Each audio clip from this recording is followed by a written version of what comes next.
রাসূলুল্লাহ সাল্লাল্লাহু আলাইহি ওয়াসাল্লাম একটা অনবদ্য হাদিসের মধ্যে বলছেন, ইযা তুখিযাল ফাইউ দুলান, যখন রাষ্ট্রীয় সম্পদ বা গনিমতের মালগুলোকে মানুষ ব্যক্তিগত সম্পদ মনে করবে, মানুষ মনে করছে কিনা,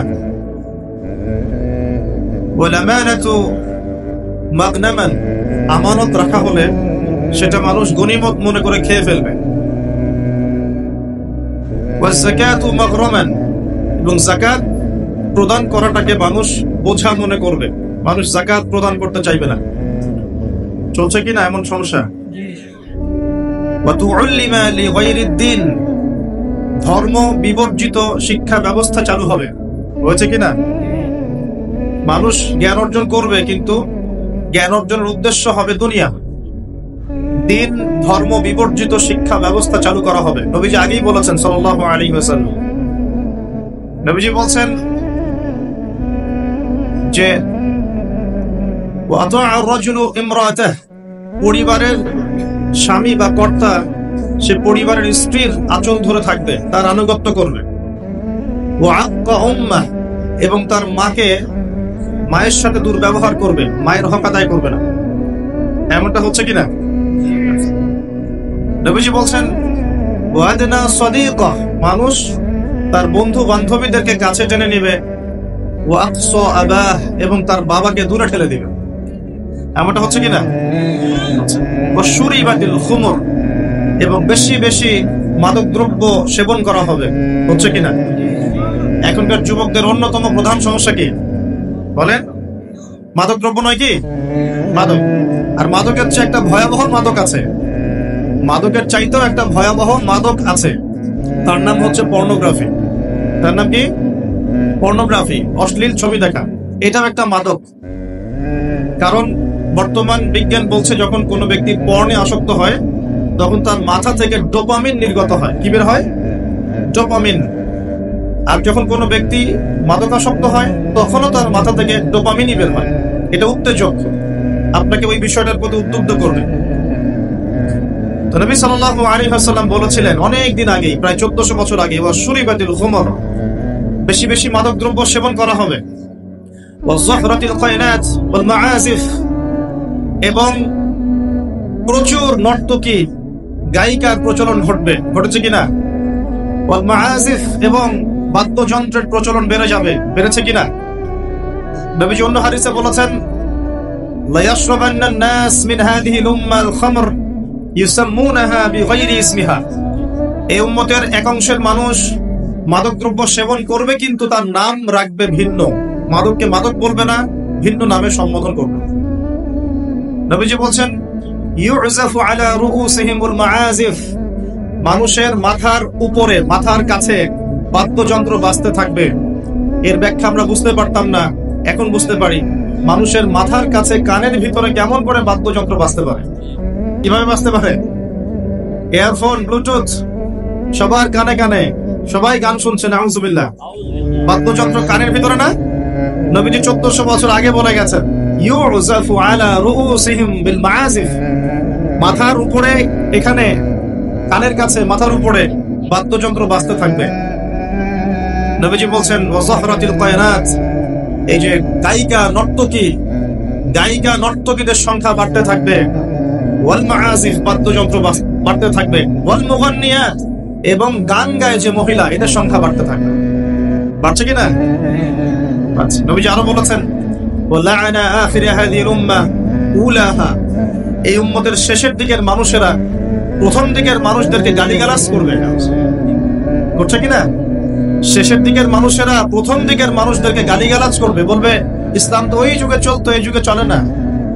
ইসলাম তো ওই যে সেকেলে ধর্ম, মধ্যযুগীয় বর্বর, এই কথাগুলো শোনেন কিনা? উম্মতের শেষের দিকের লোকেরা প্রথম দিকের মানুষদেরকে গালিগালাজ করবে। নবীজি আরো বলছেন যে ওয়াসাদা কাবিলুহু ফাসিকুহুম, একটা কওমের সর্দার হবে ওই কওমের সবচেয়ে ফাসিক ব্যক্তি, নাউযুবিল্লাহ। এমনটা হয় কিনা?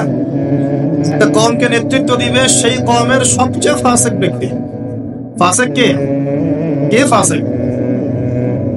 আল্লাহ পাক ইবলিস সম্পর্কে বলছেন যে ইবলিস আদমকে সিজদা করলো না, সূরা কাহফের মধ্যে ওয়াইজ কুলনা লিল মালাইকাতি ইসজুদু লিআদম ফাসজাদু ইল্লা ইবলিস, আমি যখন ফেরেশতাদেরকে বললাম যে আদমকে সিজদা করো, সবাই সিজদা করলো, ইবলিস করলো না। ফাফাসাকা আন আমরি রাব্বি, সে তার রবের আদেশের সাথে ফাসিকি করলো, মানে রবের আদেশ মেনে না চলাটাই ফাসিকি।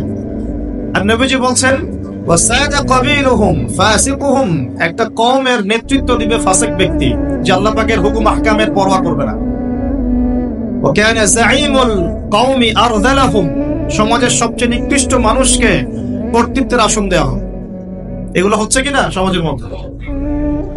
আরো বলছেন ওয়াজাহরাতিল আসওয়াতু ফিল মাসাজিদ, মসজিদগুলোর মধ্যে শোরগোল হট্টগোল বেড়ে যাবে, যাচ্ছে কিনা? যখন এমন হবে নবীজি বলছেন ইয়াখসিফুল্লাহু বিহিমুল আরদ, আল্লাহ রাব্বুল আলামিন ওই সম্প্রদায়কে এই ভূমি সহ নিচে ধসিয়ে দিবেন, বলেন আউযুবিল্লাহ। এখন ভূমিকম্প আসছে কিনা? আরো বলছেন নবী সাল্লাল্লাহু আলাইহি ওয়াসাল্লাম ওয়ায়াজআলুল্লাহু মিনহুমুল কিরাদাতা ওয়াল খানাজির, আল্লাহ রাব্বুল আলামিন তাদের মধ্যে কিছু মানুষকে শুয়োর এবং বানর বানিয়ে দিবেন, বলেন আউযুবিল্লাহ। আর মানুষ কিন্তু বাহ্যিকভাবে বানর হয় না, দেখা যায় ভিতর থেকে বানর হয়ে গেছে, ভিতর থেকেই বানর হয়ে গেছে। ভিতর থেকে বানর মানে কি? বানর হচ্ছে এমন প্রাণী যে পাবলিকলি জেনা করে, পাবলিকলি জেনা করে। বানরের স্বভাবটা আপনাকে বলছি, বানরের স্বভাব কি? প্রাইভেট লাইফ আর পাবলিক লাইফের পার্থক্য বানর বোঝে না। কোন কাজগুলো প্রাইভেট লাইফে করতে হয় আর কোন কাজগুলো পাবলিকলি করতে হয়, এই কমন সেন্সটা বানরের নাই। আমার কথা কি বুঝতে পারছেন? প্রাইভেট লাইফ মানে যে কাজগুলো আমরা ব্যক্তিগত জীবনে করি, গোপন কাজ, আর পাবলিক মানে যে পাবলিকলি আমরা সবাই বসে আছি এখন, পাবলিক লাইফ। তো প্রাইভেট লাইফ আর পাবলিক লাইফের পার্থক্যটা বানর বোঝে না। আর আল্লাহ পাক কি শাস্তি দিবেন? বানর বানিয়ে দিবেন। সত্যি সত্যি কি মানুষ এখনো বানর হয়েছে? কাউকে দেখেছেন যে মানুষ থেকে বানর হয়ে গেছে? এমন কি হয়েছে এখনো? শুধু সূরা বাকারা একটা দলিল আছে, শনিবারের সীমা লঙ্ঘন করার জন্য আল্লাহ পাক বনু ইসরাইলদের একটা দলকে মানুষ থেকে বানর বানিয়ে দিয়েছেন। এই একটা দলিল কোরআনে পাওয়া যায়। এই উম্মতের মধ্যে কখনো শুনেছেন উম্মত মুহাম্মাদের কোন ব্যক্তি মানুষ থেকে বানর হয়ে গেছে? এটা হতে পারে মানুষ ভিতর থেকে বানর হয়ে যাবে, অর্থাৎ পাবলিক লাইফ আর প্রাইভেট লাইফের পার্থক্য বুঝতে পারবে না। এমনটা হচ্ছে কিনা? মানুষ এখন পাবলিক লাইফ আর প্রাইভেট লাইফটা একাকার করে ফেলছে না? বিয়ে করেছে, স্ত্রীকে দেখবে সে, ভালোবাসবে সে, স্ত্রী সাজবে তার জন্য, এগুলো সব প্রাইভেট ব্যাপার। এগুলোকে মানুষ পাবলিক করে ঘুরে বেড়াচ্ছে না? বুঝতে পারছেন না মনে হয়? বাসায় শুয়ে আছেন, স্ত্রীর সাথে গল্প করছেন, প্রাইভেট বিষয়। এটাকে ফেসবুকে ছবি তুলে যারা দিল, সে প্রাইভেট লাইফটাকে পাবলিক করে দিল না? মানুষ প্রাইভেট লাইফ আর পাবলিক লাইফের পার্থক্য বুঝতে পারছে না। নবীজি আরো বলছেন ওয়ায়াজআলুল্লাহু মিনহুমুল কিরাদাতা ওয়াল খানাজির, এবং আল্লাহ পাক তাদের মধ্যে কিছু শুয়োরও বানিয়ে দিবেন। কি বানিয়ে দিবেন? শুয়োর কেমন? ওর সামনে ভালো কিছু দিবেন, ভালো কিছু, ফ্রেশ খাবার দেন, ভালো কিছু দেন, টাটকা খাবে না। বাসি পচা নোংরা আবর্জনা তার সামনে দিবেন, খুব মজা করে করে খাবে। এখান থেকে কি বুঝলাম? এক শ্রেণীর মানুষ বের হবে এই উম্মতে, যারা হালাল জিনিস ওদের কাছে ভালো লাগবে না, হারাম ভালো লাগবে। বুঝতে পারছেন না মনে হয়? হালাল খাবার দেন, ভালো লাগে না। হারাম মাদক খেতে হয়, গাঁজা খেতে হয়, ইয়াবা খেতে হয়, ফেন্সিডিল খেতে হয়, না হলে ঘুমিয়ে আসে না। গরুকে চড়াবেন তামাকের মাঠ, তামাক যেখানে চাষ হয়। আমরা ওই যে বান্দরবন ওই এলাকার দিকে প্রোগ্রাম করতে গিয়ে দেখেছিলাম, মানে বিঘার পর বিঘা জমিতে খালি তামাক চাষ হচ্ছে, তামাক। ওই জমিগুলোর মধ্যে গরু ছাগল চড়ে না, কারণ গরু ছাগলও জানে যে এগুলো খাওয়ার জিনিস না। বুঝতে পারছেন কথা? কিন্তু মানুষ গোগ্রাসে খাচ্ছে, ডলছে, খাচ্ছে, টানছে। শুয়োর কেমন প্রাণী? যার সামনে ভালো কিছু দিলে সে খাবে না, খারাপটা দিলে আপনি খাবেন। হালাল ভালো লাগছে না, হারাম ভালো লাগছে। আল্লাহ পর্দাকে হালাল করেছেন, পর্দা ভালো লাগে না, বেপর্দামি ভালো লাগে। আল্লাহ পাক, আল্লাহ রাব্বুল আলামিন ইসলাম নাজিল করেছেন, কোরআন সুন্নাহ ভালো লাগে না, মানব রচিত ধর্ম ভালো লাগে, মানব রচিত বিধান ভালো লাগে। আল্লাহ রাব্বুল আলামিন হালাল খাবার দিয়েছেন, ভালো লাগছে না, খাবারটাকে ম্যানুফ্যাকচার করে ভেজাল দিয়ে খাওয়াতে হবে। আল্লাহ পাক দিয়েছেন পবিত্র সম্পর্ক, পবিত্র সম্পর্ক ভালো লাগে না, অপবিত্র জেনা ভালো লাগে। আল্লাহ পাক দিয়েছেন পবিত্র বৈবাহিক সম্পর্ক, ভালো লাগে না। পরকীয়া ভালো লাগে, জেনা ভালো লাগে, পতিতাবৃত্তি করতে ভালো লাগে। এটা শুয়োরের স্বভাব। কার স্বভাব? এটাই হতে পারে সেই ব্যাখ্যা আল্লাহ পাক বলছেন, তার নবীর মাধ্যমে জানাচ্ছেন, আল্লাহ পাক এই উম্মতের কিছু মানুষকে বানর বানিয়ে দিবেন, আবার শুয়োর বানিয়ে দিবেন। ভিতর থেকে বানর আর শুয়োর হয়ে যাচ্ছে মানুষ। আর এখন এগুলোই শিখানো হয় যে আমাদের পূর্বপুরুষকে নাকি মানব থেকে তৈরি করা হয়েছে। এই আকীদায় যে বিশ্বাস করে সে স্পষ্ট কাফের। যে এরকম কোন আকীদায় বিশ্বাস করবে সে স্পষ্ট কাফের, এবং তাকে কেউ কাফের মনে না করলেও সে কাফের। এখানে বড় বড় অনেক ওলামা কেরাম আছেন, আমি আসলে তাদের সামনে কথা বলতে লজ্জা বোধ করছি। আপনারা তাদের কাছ থেকে ফতোয়া জিজ্ঞাসা করেন। কেউ যদি বিশ্বাস করে যে আল্লাহ পাক মানুষকে নিজ হাতে আদম আলাইহিস সালামকে সৃষ্টি করেন নাই, বরং মানুষ বানর থেকে আস্তে আস্তে আস্তে আস্তে মানুষ হয়েছে, এই কথা যদি কেউ বিশ্বাস করে, তাহলে সে ঈমান থাকবে না কুফরি হবে? ঈমান থাকবে? কশ্চিৎ কালেও না। একজনকে চার্জ করা হচ্ছে। অবশ্যই এখানে একটা বিষয় আছে, এটা হয়তো সবাই ধরতে পারছে না। এখানে কিন্তু ইস্যু কয়েকটা আছে। একটা হচ্ছে বিবর্তনবাদ, একটা হচ্ছে ইতিহাস বিকৃতি, একটা হচ্ছে সমকামিতা শিক্ষা প্রদান করা, একটা হচ্ছে ইসলামিক যে মুভমেন্ট সেটাকে সবার সামনে নেগেটিভলি উপস্থাপন করা। এরকম কিছু ইস্যু কিন্তু উঠেছে। তা আমরা কিন্তু ব্যস্ত হয়ে আছি এই বানর আর মানুষ নিয়ে, তাই না? এখানে বানর আর মানুষটা মূল জিনিস না। এই পুরো জিনিসটার মূল বিষয়টা হচ্ছে এমন কিছু প্রবর্তন করার চেষ্টা করা হচ্ছে যেগুলোর উপরে যদি আমাদের প্রজন্ম 10, 20, 30 বছর পড়াশোনা করে, তাহলে 20 বছর পর একটা প্রজন্ম আসবে যারা আল্লাহকে চিনবে না। এটা উদ্দেশ্য ছিল, এটা উদ্দেশ্য। আরেকটা বড় উদ্দেশ্য হচ্ছে ইতিহাসকে বিকৃত করা। খেয়াল করে দেখবেন, ফরায়েজি আন্দোলন, হাজী মোহাম্মদ শরীয়তুল্লাহ, তিতুমির, এই যে ইংরেজ বিরোধী বিপ্লবে যারা সর্বোচ্চ নেতৃত্ব দিয়েছিলেন, আলহামদুলিল্লাহ, তাদের নামগুলো আস্তে আস্তে আস্তে আস্তে কিন্তু মুছে ফেলার চেষ্টা করা হচ্ছে। এবং এই জায়গায় কিন্তু এমন কিছু শাসনকে হাইলাইট করা হচ্ছে, যেমন সেন শাসন, খেয়াল করেন নাই? তাদেরকে হাইলাইট করার চেষ্টা করা হচ্ছে। এটা খুব ভালো ছিল। একটা জায়গায় দেখলাম, দেখেছে ওইটা নাকি গণতান্ত্রিক ছিল। আমরা প্রশ্ন করতে চাই, ওই সময় গণতন্ত্র ছিল? সেন আর পাল বংশের সময় গণতন্ত্র বলে কিছু ছিল? কি দিয়ে মানুষকে কি শেখাচ্ছে আল্লাহ ভালো জানে। শিক্ষা ব্যবস্থার বেহাল দশা। কি দশা? বেহাল দশা। আমাদের সন্তানদের ব্যাপারে যদি আমরা সতর্ক না হই, তাহলে ওই যে নবীজি বললেন, ওয়াতুল্লিমা লিগাইরিদ্দিন, ভূমিকম্প, আল্লাহর আযাব গজব আসার অন্যতম কারণ হবে ধর্ম বিবর্জিত শিক্ষা চালু করা। এবার শোনেন কি আযাব আসবে এই কাজগুলো করলে।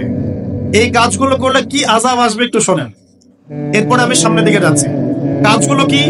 যখন আমরা আমানতের খেয়ানত করব, এক, যখন গনিমতের মাল রাষ্ট্রীয় সম্পদকে নিজের বলে চালিয়ে দিব, যখন আমরা স্ত্রীদের আনুগত্য করে মাকে কষ্ট দিব, বন্ধুদেরকে কাছে টেনে নিয়ে বাবাকে কষ্ট দিব, যখন ধর্ম বিবর্জিত শিক্ষা চালু করব, যখন আমরা গায়িকা নর্তকীদেরকে বেশি প্রমোট করব, তাদেরকে বাড়িয়ে দিব, মসজিদে হট্টগোল বেড়ে যাবে, কানের কাছে বাদ্যযন্ত্র বাজবে, জেনা বাড়বে, অশ্লীলতা বাড়বে, ফাহেসা কাজ বাড়বে, এবং কওমের নেতৃত্ব দিবে ফাসেক ব্যক্তি, সমাজের সবচেয়ে নিচু শ্রেণীর মানুষ উঁচু উঁচু বিল্ডিং নির্মাণের প্রতিযোগিতা করবে, এবং দাসিতার মনিবকে জন্ম দিবে, মানে সত্য মিথ্যা ন্যায় অন্যায়ের মানদণ্ড উল্টে যাবে। যখন এমন হবে, তখন নবীজি বলছেন ফালইয়ারতাকিবু ইনদা যালিকা, তখন ধেয়ে আসবে। কি ধেয়ে আসবে? এক নাম্বার, রিহান হামরা, উত্তপ্ত, কঠিন উত্তপ্ত একটা গরম বাতাসের আযাব পৃথিবীবাসীর দিকে আসতে থাকে। এমন আযাব কি এসেছে? গরম উত্তপ্ত বাতাস কি আসছে? একটু নাসার গবেষণাগুলো করে দেখেন বাসায় গিয়ে। তারা বলছে যে সূর্যের মধ্যে এখন কিছু বিক্রিয়া চলছে, বিস্ফোরণ চলছে। এমন হতে পারে অতি শীঘ্রই পৃথিবীর দিকে উত্তপ্ত গরম বায়ুর আযাব আসা শুরু করবে। দেখেন হাদিসের সাথে এক্স্যাক্টলি মিলে গেছে। আল্লাহু আকবার। রিহান হামরা মানে গরম উত্তপ্ত বাতাস আসবে পৃথিবীতে। এবং মনে করবেন না এই বাতাস যদি গায়ে লাগে খুব কমফোর্টেবল ফিল হবে, বরং এর ফলশ্রুতিতে দেখা যাবে ফসল নষ্ট হয়ে যেতে পারে, বৃষ্টিপাত বন্ধ হয়ে যেতে পারে, খরা হতে পারে, মরুকরণ হতে পারে, আর অনেক সমস্যা হতে পারে, পানির স্তর নিচে নেমে যেতে পারে। রিহান হামরা। আরেকটা হচ্ছে 2, ওয়াজালজালাতান, এবং ভূমিকম্প। আর নবীজি বলছেন ভূমিকম্প না, নবীজি বলছেন যে বাইনা ইয়াদাই সাআ, কিয়ামতের আগে আগে মুজানুন শাদীদ, মহামারী ছড়িয়ে পড়বে, বড় বড় মহামারী। ওয়া বা'দাহু, আর মহামারীর পরে আসবে সানাওয়াতুজ জালাজিল, ভূমিকম্পের বছরগুলো। ভূমিকম্পের বছরগুলো। সানা মানে একটা বছর, সানাওয়াত মানে অনেকগুলো বছর, জালজালা মানে ভূমিকম্প, জালাজিল মানে ভূমিকম্প সমূহ, অর্থাৎ ভূমিকম্পের বছরগুলো আসছে পৃথিবীর সামনে। আপনারা তুরস্কের ভূমিকম্প সম্পর্কে জানেন। কিছু বিষয় আছে যেটা আমি এখনো মেলাতে পারছি না। বুঝলাম যে ভূমিকম্প আল্লাহ পাকের আযাব, আল্লাহর গজব। কাফের, মুশরিক, মুনাফিকদের উপর যখন আসে তখন এটা গজব বলেই ধরে নেওয়া যায়। আর যখন মুমিন মুসলিমদের উপরে আসে তখন আমরা মনে করি এটা আমাদের হয়তো পাপের শাস্তি, বা আল্লাহ পাক আমাদেরকে সতর্ক করছেন, অথবা রহমত, এর মধ্য দিয়ে আল্লাহ গুনাহ মাফ করে দিবেন, আমরা এমনটা মনে করি। কিন্তু কিছু পয়েন্টস এখনো মিলাতে পারছি না। 1 মাস আগে নেদারল্যান্ডের একজন বিজ্ঞানী বলেছিলেন যে 1.5 মাসের মধ্যে তুরস্কে একটা ভূমিকম্প হবে। 1 মাস আগে নেদারল্যান্ডের একজন বিজ্ঞানী বলেছিলেন 1.5 মাসের মধ্যে তুরস্কে একটা ভূমিকম্প হতে পারে। কিভাবে সে জানলো বা এস্টিমেট করলো এখনো মেলাতে পারি নাই। 2 নম্বর প্রশ্ন, সাম্প্রতিক সময় তুরস্ক আর ওই মোস্তফা কামাল আতাতুর্কের সময়কার তুরস্ক এক নয়। অটোমান এম্পায়াররা যখন পরাজিত হয়েছে 1914 থেকে 18-র মধ্যে, এবং ব্রিটেন যে লন্ডনে যাওয়ার জন্য তোমরা পাগল হয়ে থাকো, তারা সমস্ত জিউসদেরকে নিয়ে এই ফিলিস্তিন ভর্তি করে দিয়েছিল। মনে আছে? এই ফিলিস্তিনে ইহুদিরা আসলো থেকে, কার হাত ধরে আসছে? একা একা আসছে না ব্রিটেনের হাত ধরে আসছে? ব্রিটেনের হাত ধরে আসছে। যে ব্রিটেনে যাওয়ার জন্য এবং যে লন্ডনের ডলার বা এই পাউন্ড টাউন কি বলে এগুলো আর্ন করার জন্য আপনারা ব্যতিব্যস্ত হয়ে থাকে না, এবং চুলটাও কাটেন লন্ডন স্টাইলে, একদম বাথরুমের কমোডও সব ইংলিশ মাশাআল, একদম কাট পেস্টার। তো তারা কি করেছিল? তারা পুরো বিশ্বের শোষণ করেছে, জুলুম করেছে। এমনকি আমাদের এই উপমহাদেশেও 200 বছর তারা রাজত্ব করেছে। আমাদেরকে, আমাদের বাপদাদাদেরকে পাছায় লাথি মেরেছিল। ভুলে গেছেন মনে হয়। আর আমরা তো অ্যাকুরিয়ামের মাছের মতো মেমোরি নিয়ে চলি, আমরা আসলে ভুলে যাই যে আগামীকাল কি হয়েছে, মানে গতকাল কি হয়েছে। তো সেখানে যাওয়ার জন্য আমরা খুব ব্যতিব্যস্ত হয়ে থাকি। তো তারা কি করেছিল? তারা অটোমান এম্পায়ারদেরকে সেখান থেকে সরিয়ে দিয়ে সেখানে ওই জায়গাটা জিউসদের জন্য, ইহুদিদের জন্য উন্মুক্ত করে দিয়েছিল বলি নাউজুবিল্লাহ। ওই জায়গাটা কাদের? এদিকে মনোযোগ দেন। ওই জায়গাটা কাদের? মুসলিমদের না অমুসলিমদের? যে জায়গাটা এখন জিউসরা দখল করে আছে, ওই জায়গাটা কি আমাদের না অন্য কারো? কাদের? বাইতুল আকসা, মসজিদুল আকসা কাদের? আমাদের না ওদের? ওটা সরিয়ে ফেলার প্ল্যান হচ্ছে এখন। ওটা সরিয়ে ফেলে ওখানে টেম্পল নির্মাণ করা হবে। এসবের তো আমাদের খবর নাই। আমরা তো যে বললাম না, উঠেন বসেন নিয়ে পড়ে আছি, চা খাওয়া, কফি খাওয়া, হ্যাঁ, আমাদের এইগুলা মজা, আমরা এগুলো নিয়ে পড়ে আছি। আল্লাহ আমাদেরকে বোঝার তৌফিক দান করুন। আর যারা দিনকে নিয়ে ফিকির করে তাদেরকে এখন কোন ঠাসা করে রাখা হচ্ছে, তাই না? যারা দিনকে নিয়ে সত্যিকারেই কিছু ফিকির করে তাদেরকেই জাতির সামনে আজকে খারাপ ভাবে উপস্থাপন করা হচ্ছে। তবে আমি বলবো ধৈর্য ধরেন, কারণ ধৈর্যের চেয়ে উত্তম কোন গুণ আল্লাহ কাউকে দেন নাই। ইনশাআল্লাহ তাআলা ফাইন্না মাআল উসরি ইউসরা, কষ্টের পরেই আসবে কি? স্বস্তি। ইন্না মাআল উসরি ইউসরা, আবারও বলছি, কষ্টের পরেই আসবে কি? স্বস্তি। এটা আসবেই। যেটা বলছিলাম পয়েন্ট একটু খেয়াল করেন। তারা কিন্তু ইহুদিদেরকে জায়গা করে দিয়েছে জেরুজালেমে। ওই সময় অটোম্যানদেরকে পরাজিত করে ওরা একজনকে ক্ষমতায় বসিয়েছিল, তার নাম হচ্ছে মোস্তফা কামাল আতাতুর্ক। নাম শুনেছেন? সে যখন ক্ষমতায় এসেছিল তখন পুরো তুরস্কটাকে ইউরোপ বানিয়ে ফেলেছে। কিরকম? ওই যে রাস্তাঘাটে নগ্ন হয়ে মেয়েরা ঘুরে বেড়াচ্ছে, নামাজ বন্ধ, আজান বন্ধ, মাদ্রাসা বন্ধ। আজান যদি দিতেও হয় তাও আরবি ভাষায় না, তুর্কি ভাষায় দেওয়া লাগে। আপনারা জানেন কিনা ওই সময় সব মাদ্রাসা বন্ধ করে দেওয়া হয়েছে, মসজিদগুলো তালা মেরে দেওয়া হয়েছিল। দিন শেখা যাবে না, দাড়ি রাখা যাবে না, মানে একদম জিরো টলারেন্স। ইসলামের এগেইনস্টে একদম জিরো টলারেন্স। কার যুগে? মোস্তফা কামাল আতাতুর্কের যুগে। এই তুরস্ক কিন্তু আগের তুরস্কের মতো নয়। বিগত 15 থেকে 20 বছরে সে কিন্তু মাশাআল্লাহ ইসলামের কল্যাণে কাজ করার চেষ্টা করছে। আমরা জানি সে ট্যাটোর মধ্যে আছে, আমরা জানি রাশিয়ার সাথে তার একটা বন্ড আছে, আমরা জানি যে সিরিয়া ওয়ারের মধ্যে সে কিছু ভূমিকা রেখেছে। অনেক নেগেটিভ বিষয় আছে, এটা আপনি বলতে পারেন, ঠিক আছে, আমি মানি, বিকজ আমি ওয়ার্ল্ড অ্যাফেয়ার্স এর একজন ছাত্র। কিন্তু এটাও আপনাকে দেখতে হবে যে কোন জায়গা থেকে তিনি তুরস্ককে টেনে নিয়ে কোন জায়গায় আসার চেষ্টা করেছেন।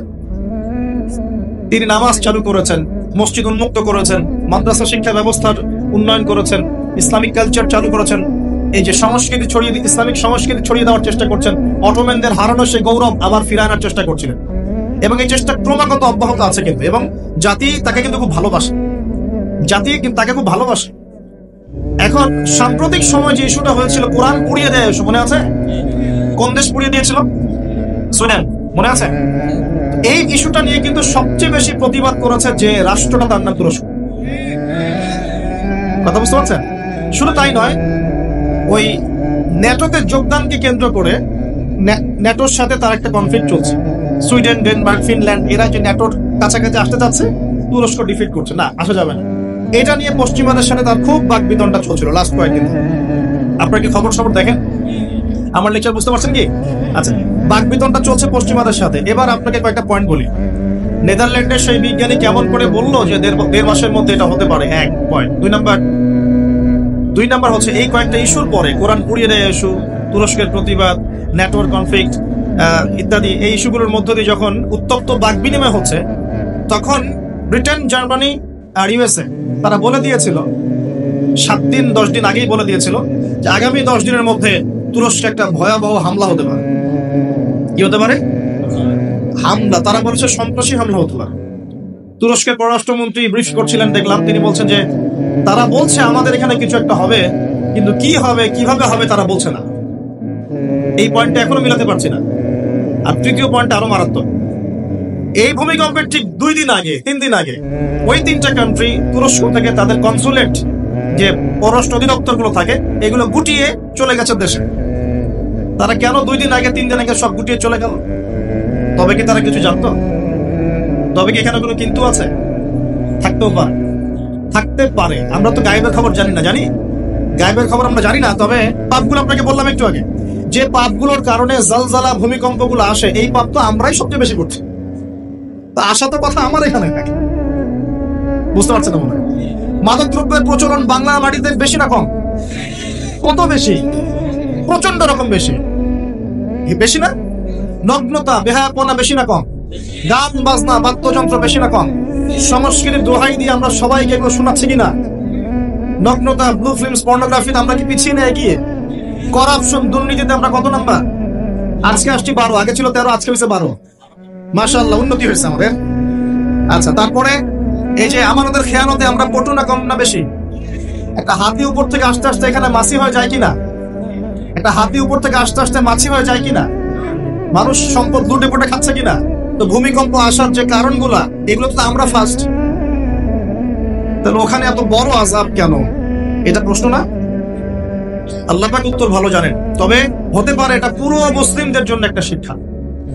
যদি তোমরা সতর্ক না হও, তাহলে তোমাদের কাছেও কিন্তু এই আযাব আসবে। আর ওই বিজ্ঞানী, যে বিজ্ঞানীর কথা বললাম, তার ব্যাপারে আজকে রিসার্চ করতে গিয়ে দেখলাম সে আরো একটা নিউজ দিয়েছে। সে বলেছে যে খুব সাম্প্রতিক সময়, অদূর ভবিষ্যতে, সে বলছেন যে চায়না, পাকিস্তান, বাংলাদেশ, আফগানিস্তান, এই পুরো কন্টিনেন্টে আর একটা ভয়াবহ ভূমিকম্প হতে যাচ্ছে। দুটো প্রশ্ন করবো, সে কেমন করে এস্টিমেট করতে পারে, আর তার কথা ফলতেছে কিভাবে? তবে সায়েন্স বলছে, এবং কোরআন হাদিস থেকে আমরা এটাও দেখছি যে হ্যাঁ, ভূমিকম্প যে পাপের কারণে আসে, এই পাপগুলো আমরা কিন্তু করছি, কম বেশি সবাই করছি।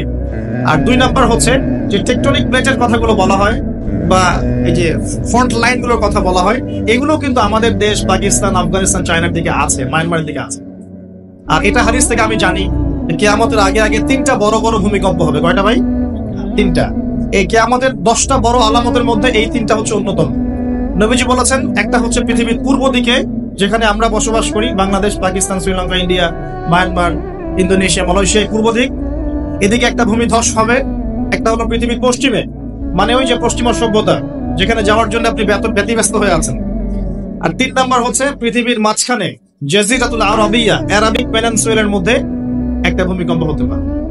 এই 3টা হবেই, রাসূল সাল্লাল্লাহু আলাইহি ওয়াসাল্লাম বলেছেন। আর তিনি আরো বলে গেলেন, বাবাদাহু সানাওয়াতু জালাজিল, মহামারীর পরে আসবে ভূমিকম্পের বছরগুলো। এই পুরো বিষয়গুলো একত্রিত করলে আমাদের সচেতন হওয়ার দরকার আছে কি নাই? এখন কি আমরা সবাই 20-30 তলা বিল্ডিং বানানো শুরু করব? সচেতন মানে কি?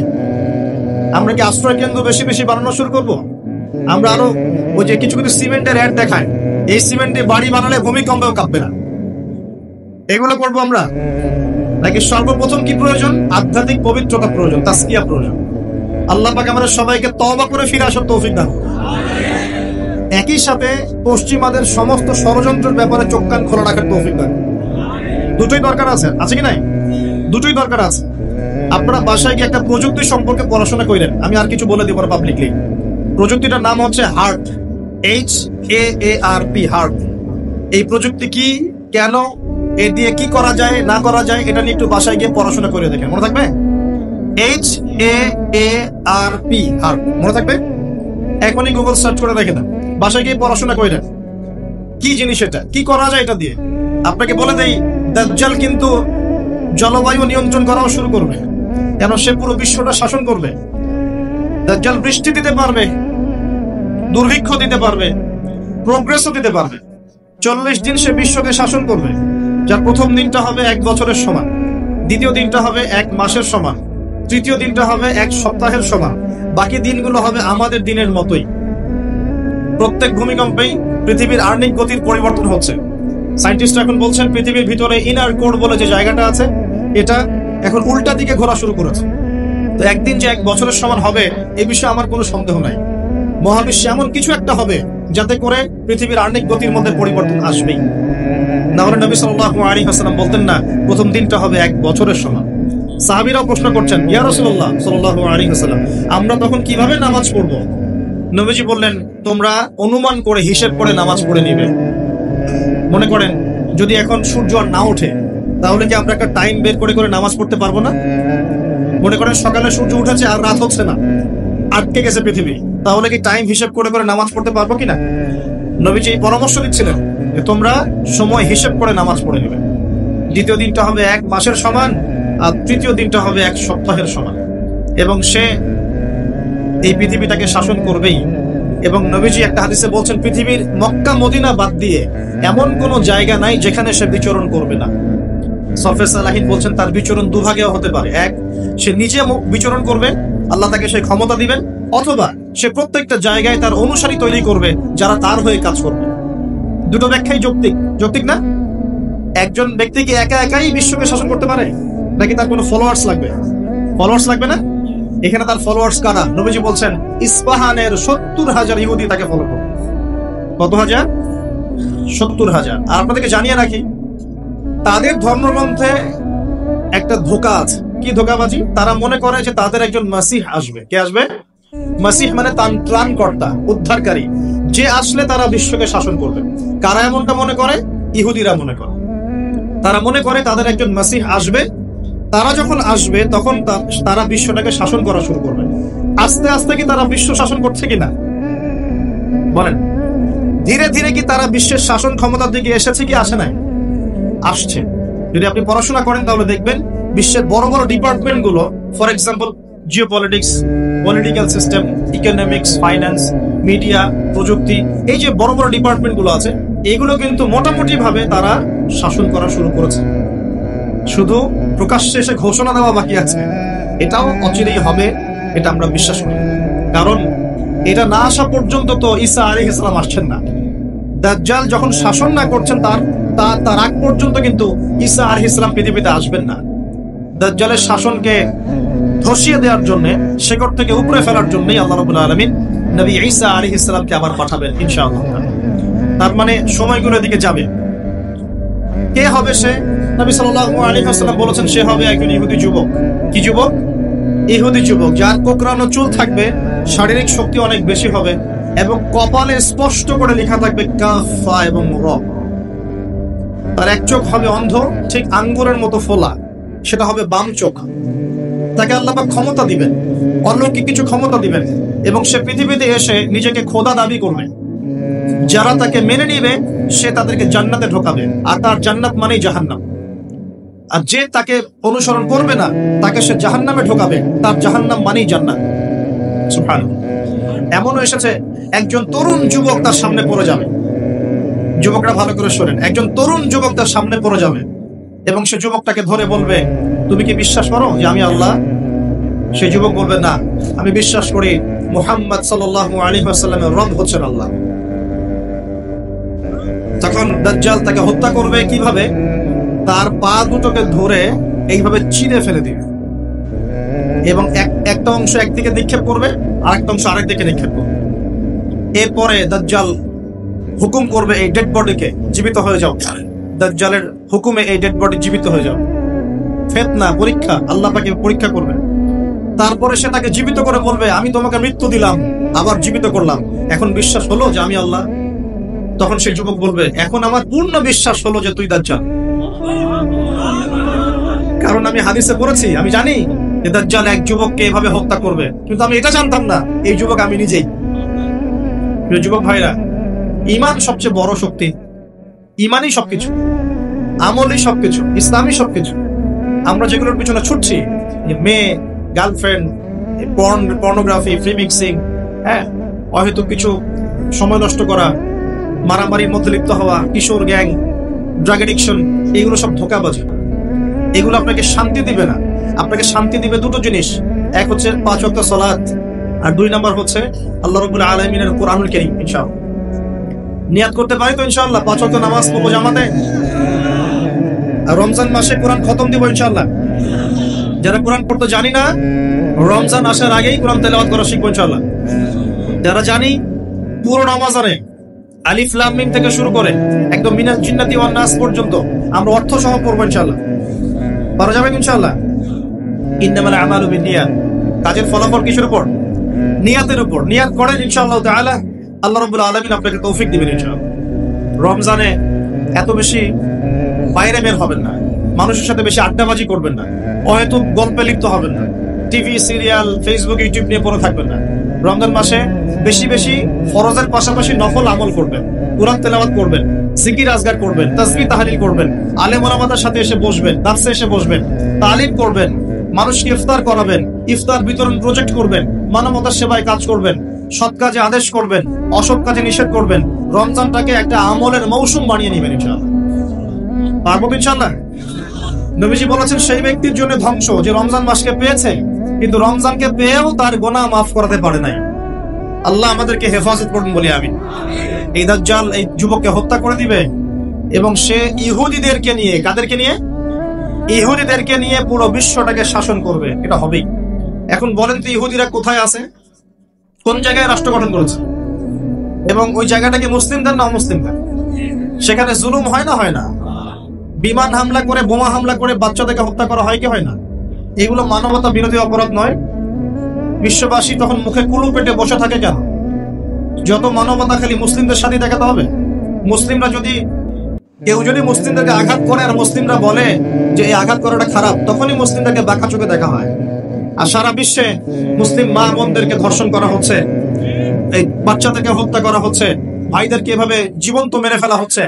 আর এগুলোর বিরুদ্ধে কথা বলা যাবে না? এগুলোর বিরুদ্ধে আমাদের অ্যাকশন নেওয়া যাবে না? আমরা কি এই জালেমদের এগেইনস্টে বদদোয়া করতে পারবো না? মুহাম্মদ, তাকে মানুষ বলবে আল মাহদি, এটা তার টাইটেল। মাহদি তার নাম নয়, তার নাম হচ্ছে মুহাম্মদ। তার বাবার নাম হবে আব্দুল্লাহ, তার মায়ের নাম হবে আমিনা, ঠিক নবী সাল্লাল্লাহু আলাইহি ওয়াসাল্লামের মতোই।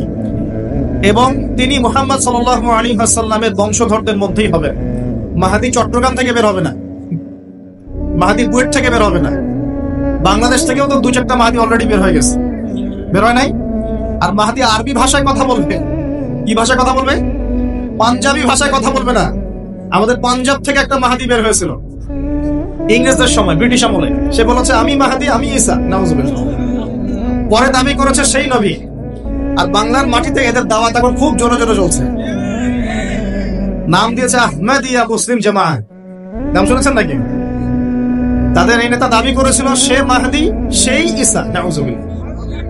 তো মাহদি আরবি ভাষায় কথা বলবে ভাই। আর মাহদি হবেন আরব মায়ের সন্তান, পাঞ্জাবি মায়ের সন্তান না। পাঞ্জাবি ভাষায় কথা বলবে না, বাংলা ভাষায় কথা বলবে না। তিনি মদিনা থেকে আসবেন। কোত্থেকে? তিনি দায়িত্ব নিতে চাইবেন না, বরং পালিয়ে আসবেন মক্কায়। মানুষ তাকে জোর করে দায়িত্ব দিবে। আপনারা যারা হজ করেছেন, কাবা ঘরের এই যে তাওয়াফ তো করেছেন, মাশাআল্লাহ, তাওয়াফ এবং এই যে আপনার মাকামে ইব্রাহিম, এর মাঝখানে ইমাম মাহদিকে তারা পেয়ে যান এবং সেখানে তার হাতে বায়াত নেওয়া হবে এবং তিনি মুসলিমদেরকে ঐক্যবদ্ধ করে এই জুলুমের এগেইনস্টে যুদ্ধ করবেন ইনশাআল্লাহ। বিশ্ব এখন অনেক কিছু দেখা বাকি আছে, হতাশ হবেন না। বিশ্বে এখন অনেক কিছু ঘটা বাকি আছে। মহামারী হয়েছে, জালজালা হবে, আল্লাহ পাকের আযাব গজবগুলো আসবে, নৈতিকতার অবক্ষয় হবে, জুলুম বাড়বে, ঘরে ঘরে ফিতনা ছড়িয়ে পড়বে। এর মধ্যেও আসহাবুল কাহফের মতো কিছু মানুষ ঈমানও ধরে রাখবে। আল্লাহ পাক যাদেরকে দিয়ে কাজ নেবেন, আল্লাহ পাক তাদেরকে তৈরি করবেন। নতুন প্রজন্ম আল্লাহ পাক নিয়ে আসবেন। কোরআনকে কেউ মিটিয়ে ফেলতে পারবে না, সুন্নতকে কেউ মিটিয়ে ফেলতে পারবে না। এটা পৃথিবীতে থাকবেই ইনশাআল্লাহ। প্রত্যেক দেশে দেশে, জেলায়, থানায়, প্রত্যেকটা জায়গায় আল্লাহ ভীরু কিছু মানুষ থাকবে ইনশাআল্লাহ। আল্লাহ পাক তাদের অন্তরের মধ্যে গায়েবী একটা মিল বন্ধন দিয়ে দিবে ইনশাআল্লাহ। এভাবে চলতে থাকবে সময়। যখন ইমামুল মাহদী আসবেন তখন বিশ্ব যুদ্ধ বিগ্রহ চলতে থাকবে, অনেক ব্যাপক যুদ্ধ চলতে থাকবে। তখন ইমামুল মাহদী মুসলিমদেরকে নিয়ে এই যে জালেম শক্তির বিরুদ্ধে যুদ্ধ করে ওই জায়গা স্বাধীন করবে ইনশাআল্লাহ। কিন্তু তারপরেও দাজ্জালকে হত্যা করা যাবে না। দাজ্জাল খুবই শক্তিশালী হবে এবং তার অনুসারীরা হবে প্রচন্ড শক্তিশালী। তখন আল্লাহ রাব্বুল আলামিন এই মিথ্যা মাসিহকে মেরে ফেলার জন্য আল্লাহ পাক আসমান থেকে সত্য মাসিহ ঈসা আলাইহিস সালামকে আবার পাঠাবেন। বলেন সুবহানাল্লাহ। আল্লাহ রাব্বুল আলামিন সূরা মাঈদার মধ্যে বলেছেন, তারা তাকে হত্যাও করে নাই, ক্রুশবিদ্ধও করে নাই, বল রাফাআহু আল্লাহু ইলাইহি, বরং আল্লাহ পাক তাকে তার দিকে উঠিয়ে নিয়েছেন। সুবহানাল্লাহ। তিনি কোথায় আসবেন? তিনি সিরিয়াতে নামবেন। কোথায়? সিরিয়ায়। এই যে টার্কি এবং সিরিয়ার জায়গায় যেখানে ভূমিকম্প হলো, সবাই তুরস্ক নিয়ে অনেক বেশি ব্যস্ত, কিন্তু সিরিয়াতে কিন্তু অনেক ক্ষতি হয়েছে, এদিকে মানুষ দেখছে না। আর সিরিয়ার মানুষদের কি যে দুর্ভোগ, কি যে দুর্দশা, এটা দেখার জন্য শুধু আল্লাহই আছেন, আমরা কেউই নাই। এটা দেখার জন্য শুধু আল্লাহ আছেন, আর কেউ নাই পাশে। এই 12-14 বছরের যুদ্ধ বিগ্রহে যা হয়েছে সিরিয়ার অবস্থা, ওইটাকে খেলার মাঠ পেয়েছে পশ্চিমারা। এই মাঠের মধ্যে তুরস্ক ঢুকে গিয়েছিল, এটাও একটা শাস্তি হতে পারে। ন্যাটোর সাথে ঢুকে সেও এখানে হামলা চালিয়েছে, এটাও হতে পারে, আল্লাহ ভালো জানেন। সিরিয়ার মাসলুম শিশুদেরকে আকাশের নিচে রাত কাটাতে হয়, 3 দিনে একবার খাবার পায় তারা। একই অবস্থা ইয়েমেনেও আছে। ইয়েমেনে যে বলা হয় যে 5 থেকে 6 লক্ষ মানুষ মারা গেছে বিগত গৃহযুদ্ধে 2010 সাল থেকে, আর সেখানে যতজন মানুষ মারা গেছে তার মধ্যে 60% হচ্ছে বাচ্চা। এই বাচ্চাদের কি দোষ ছিল? তারা কি জানতো শিয়া কাকে বলে, সুন্নি কাকে বলে? তারা কি জানে দুনিয়া কি, আখিরাত কি? তারা কি জানে কোনটা হক কোনটা বাতিল? তারা তো জানে যে মায়ের বুকের দুধ খেতে হয়, দুধের বাচ্চাগুলো দুধ পায় না, মায়েরা দুধ দিতে পারে না, খাবার নাই, দুর্ভিক্ষ। এই সংকটের জন্য কে দায়ী? আল্লাহ না মানুষ? কে দায়ী? সাহারাল ফাসাদু ফিল বাররি ওয়াল বাহরি বিমা কাসাবাত আইদিন নাস। আল্লাহ পাক বলেন জলে স্থলে যে বিপর্যয়গুলো ছড়িয়ে পড়েছে এগুলো মানুষের হাতের কামাই। কার হাতের কামাই? মানুষের হাতের কামাই। একই অবস্থা ইরাকেও ছিল, মনে আছে? সাদ্দাম হোসেইনের কাছে পারমাণবিক অস্ত্র আছে বলে কত নাকি করা হলো, করে লক্ষ লক্ষ মানুষকে মেরে ফেলা হলো। পরে বললো আমরা সরি, আসলে সেখানে কোনো অস্ত্র ছিল না। We are sorry for that. তারা বলে দিল আমরা এর জন্য সরি, বাস লক্ষ লক্ষ মানুষের রক্তের ঋণ শোধ হয়ে গেল। আবু গারিব নামে একটা কারাগার ছিল, এখনো আছে। ওই কারাগারের মধ্যে মুসলিমদেরকে ঢুকিয়ে যে নির্মম নির্যাতন করা হতো আপনারা জানেন না।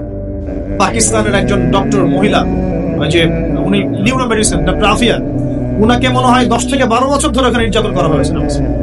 আপনার বোনকে যদি একবার কেউ খারাপ নজরে তাকায় আপনার কেমন মনে হয়? আপনার মায়ের দিকে যদি কেউ একবার খারাপ নজরে তাকায়, একটা খারাপ মন্তব্য করে, আপনার কি মনে হয়? আপনার স্ত্রীকে যদি কেউ একটু গায়ে টাচ করে চলে যায়, শ্লীলতাহানি করে, টিস করে, আপনার কি মনে হবে? এরকম লক্ষ লক্ষ বোনদেরকে আমাদেরকে এরকম ধর্ষণ করা হয়েছে দিনের পর দিন। গ্যাং রেপ বলে, গ্যাং রেপ মানে একসাথে 10 জন 12 জন মিলে আমাদের বোনদেরকে ধর্ষণ করেছে। মুসলিমরা তো বললাম না, মুসলিমরা পড়ে আছে ওঠেন বসেন নিয়ে, মজা ট্রল এগুলো নিয়ে। সারা বিশ্বে যা হচ্ছে মুসলিমদের সাথে, যদি আমরা সত্যি জানতাম শান্তিতে ঘুমাতেই পারতাম, আমাদের ঘুম উড়ে যেত চোখ থেকে। বেশি বললেও সমস্যা, বেশি করলেও সমস্যা, কাকেই বলবো, কে বা বুঝবে? দেখা যায় এমন অনেক সময় হয়েছে, অনেক ভালো ভালো নেতা সমাজে এসেছে, আসার পরে জনগণকে বুঝিয়েছে, জনগণ বলেছে ঠিক আমরা তোমার সাথে আছি। যেই সেই নেতার উপর কোনো বিপদ এসেছে জনগণ নাই, তাকে নিয়ে কি করবে না, কার সামনেই বা কি বলবো? আমাদের প্রত্যেকটা জেলা বলেন, থানা বলেন, দেশ বলেন, আনাচে কানাচে নিবেদিত প্রাণ মুসলিম ভাই তৈরি করতে হবে, যারা কাজের মানুষ, ঝোঁকে চলে না, আবেগে চলে না, ইস্যু পাগল না, আবেগে চলে না, কাজের অ্যাক্টিভ কিছু মানুষ দরকার, যারা শিক্ষিত, এডুকেটেড, যারা পরিস্থিতি বোঝে, যারা হিকমা বোঝে, যারা নিবেদিত প্রাণ, যারা অর্থ কোরবানি করার মানসিকতা রাখে, শিক্ষা প্রতিষ্ঠান গড়ে তোলে, সোশ্যাল ওয়ার্ক করে, একটা জনসংযোগ যারা গঠন করতে পারে, এমন কিছু মানুষ আর নেতা আল্লাহ আমাদেরকে দান করুন বলে আমি এভাবে একদিনের মাহফিল বলেন আর ওই ইস্যু পাগল কোন ইস্যু নিয়ে লাফালাফি করে উম্মার বিজয় হবে না। আমাদের সবাইকে যার যার জায়গা থেকে কনস্ট্রাকটিভ কাজ করতে হবে, সবাইকে এফোর্ট দিতে হবে। শুধু একজন দায়ীর দায়িত্ব না, একজন আলেমের দায়িত্ব না, আপনারও দায়িত্ব আছে। তো আপনার দায়িত্বটা আপনি ঠিক মতো পালন করেন না কেন? নামাজ আপনার দায়িত্ব, কোরআন তেলাওয়াত করা শেখা আপনার দায়িত্ব, দিনের জ্ঞান শেখা আপনার দায়িত্ব, জ্ঞান প্রচার করা আপনার দায়িত্ব, আদর্শ পরিবারটা করা আপনার দায়িত্ব, হালাল খাওয়া আপনার দায়িত্ব, উম্মাকে নিয়ে ফিকির করা তো আপনার দায়িত্ব। উম্মা কি শুধু আমার, আপনার নয়? উম্মা কি শুধু আলেমদের, আপনাদের নয়?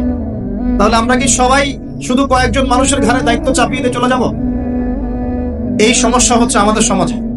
বিশ্বাস করেন, যদি সবাই একসাথে ঐক্যবদ্ধভাবে ঈমান ধরে রাখতে পারতাম, কোনোদিনও কোন জালেমের সামনে আমাদেরকে মাথা নত করতে হতো। আমাদের মধ্যে ঐক্য নাই। তো বাস্তবতা হচ্ছে এটা, আমাদের মধ্যে কোনো ঐক্য নাই। যেটা আছে সেটা প্রয়োজনের তুলনায় নিতান্তই অল্প। এক ভাইকে মারলে আরেক ভাই মিষ্টি বিতরণ করে, একজনের উপর জুলুম আসলে আরেকজন খুশি হয়, মিলাদ দেয়। একজনকে সামান্য একটা ইস্যু থাকেন না থাক, ইস্যু থাকলে তো কথাই নাই, না থাকলেও জোর করে টেনে বের করবে, করার পরে সারা দেশে একদম মান সম্মান হানি না করলে ঘুম হয় না। এই হলো অবস্থা আমাদের। তো এরা কি মনে করছে যে বিপদ আপদ শুধু এক শ্রেণীর মানুষের উপরেই আসবে? জি না। যখন আল্লাহ পাকের আযাব আসে, দেখলেন না, আল্লাহর যখন আযাব আসে তখন ভালো খারাপ কারো উপর কাউকে আল্লাহ পাক ছাড়বেন না, সবগুলোকে ধ্বংস করবেন। আল্লাহ পাক সূরা কোরআনেও বলেছেন, ওয়াত্তাকু ফিতনাতান লা তুসিবান্নাল্লাযীনা যালামু মিনকুম খাসসা, তোমরা সেই ফিতনাকে ভয় করো, আল্লাহর সেই পরীক্ষাকে ভয় করো যা শুধু জালেমদের উপর খাস করে আসবে না, সবার উপরে আসবে। যদি আসমানি গজব জমিনের বালা আসে, শুধুমাত্র খারাপ ব্যক্তিদেরকে দেখে আসবে না, বরং সবার উপরেই চলে আসবে। আল্লাহ পাক আমাদেরকে বোঝার তৌফিক দান করুন।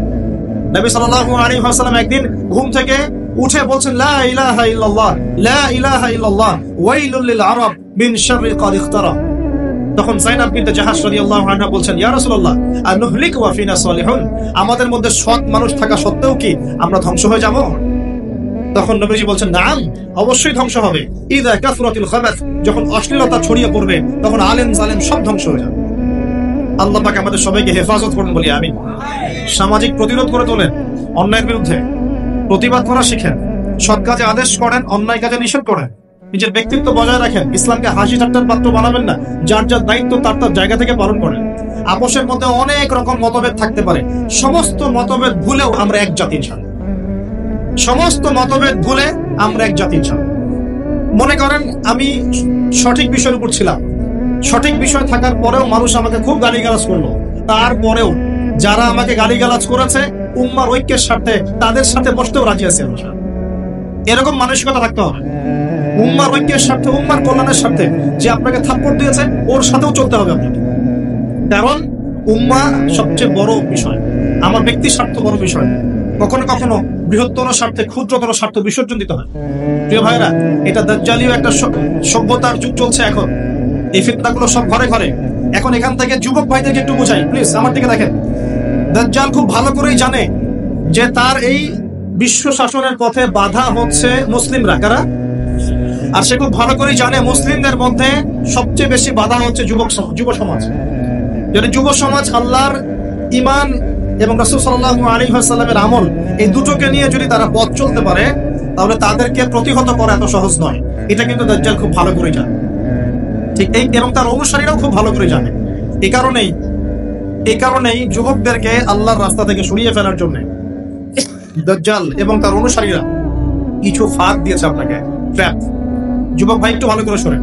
প্রথম ট্র্যাপটা আপনাকে দিয়েছে, আপনাকে দুনিয়াতে আসার যে জীবনের লক্ষ্য উদ্দেশ্য, আল্লাহর ইবাদত করা, আল্লাহর দ্বীন প্রতিষ্ঠা করা, জান্নাতে যাওয়া, এখান থেকে সরিয়ে দিয়ে দুনিয়ার প্রতি মহব্বত দিয়ে দিয়েছে আপনার ভিতর। দুনিয়া আসক্তি আপনার মধ্যে দিয়ে দিয়েছে।